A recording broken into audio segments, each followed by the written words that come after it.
Turn on the power. Turn off the emergency switch. Turn on the control switch.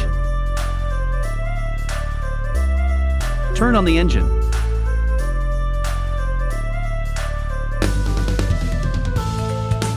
Battery voltmeter. Oil gauge, engine tachometer. Water thermometer. Loading unloading. Remove the safety pin. Lift the hopper and discharge after loading the material. Lower hopper for next load. Mixing and discharging. Mixing after discharge. Discharge concrete to hopper.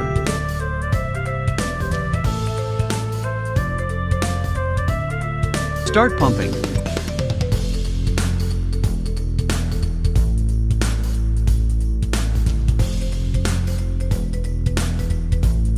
Turn on the panel remote switch. Connection magnet. Turn on. Lift and lower.